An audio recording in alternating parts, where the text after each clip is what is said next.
Welcome to Diksha Tutorial. আজি আমি পঢ়িব যাই আছো solar eclipse and lunar eclipse, যেটো আমি অসমীয়াত কওঁ সূৰ্যগ্ৰহণ আৰু চন্দ্ৰগ্ৰহণ।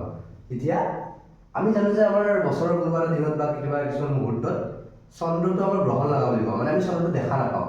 ঠিক তেনেদৰে এনেকুৱা কিছুমান মুহূৰ্ত থাকে য'ত আপোনাৰ আমি সূৰ্যটো দেখা নাপাওঁ। এতিয়া এইটো বস্তু কিয় হয়? আমি জানো যে আমাৰ আৰ্থত এটা অৰ্বিট আছে।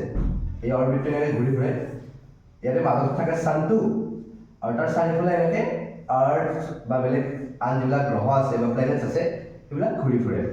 যেতিয়া আৰু ধৰক এইখিনি আৰ্থ পালে মাজতে যেতিয়া এই মুনটো আহে তেতিয়া কি হয়, এই বস্তুটোৰ যিটো ৰেজবিলাক যাই আছে ইয়াতে কাভাৰ কৰি কোনো এটা স্পেচিফিক পাৰ্ট এটা ব্লেংক স্পেচ, মানে এইখিনি আপোনাৰ ব্লেক কৰি দিয়ে। আৰু এইখিনি জেগাতে আমাৰ কোৱা হয় সূৰ্য গ্ৰহণ লগা বুলি, কাৰণ এইখিনি জেগাৰ মানুহে তেতিয়া সূৰ্যটো দেখা নাপায়। এতিয়া এইটো কিয় হয়? যদি আমি এটা এক্সাম্পল এটা লওঁ, আমি যদি আমাৰ হাতৰ আঙুলি যেনেকৈ আমাৰ চকুৰ সন্মুখত লৈ কিনে যদি আমি এটা চকু বন্ধ কৰি দিওঁ, আমি সূৰ্যটোকো ঢাক খাই দিব পাৰোঁ।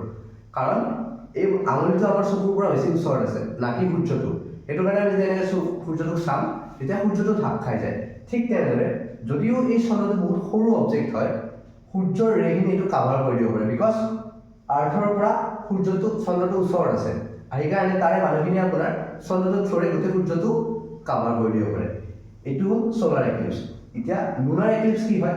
সেম একে বস্তু, আৰু মুনটো ইয়াতে আছে, আৰ্থটো ইয়াতে আছে, ছানটো ইয়াতে আছে। ছানৰ ৰেজখিনি আমাৰ আৰ্থত পৰিলে, ছানৰ ৰেজখিনি এনেকৈ আহি আৰ্থত পৰিলে আৰু এইটোৱে গোটেইটোক কাভাৰ কৰি দিলে। চ' এই পাৰ্টটো গোটেই শ্বেডেড হৈ গ'ল, মানে আপোনাৰ ব্লেক হৈ গ'ল। তেতিয়া আমি সেই মমেণ্টত আমি মুনটো দেখা নাপাওঁ, আৰু এইটোক কয় লুনাৰ এক্লিপছ, আৰু এইটো আপোনাৰ সোলাৰ এক্লিপছ।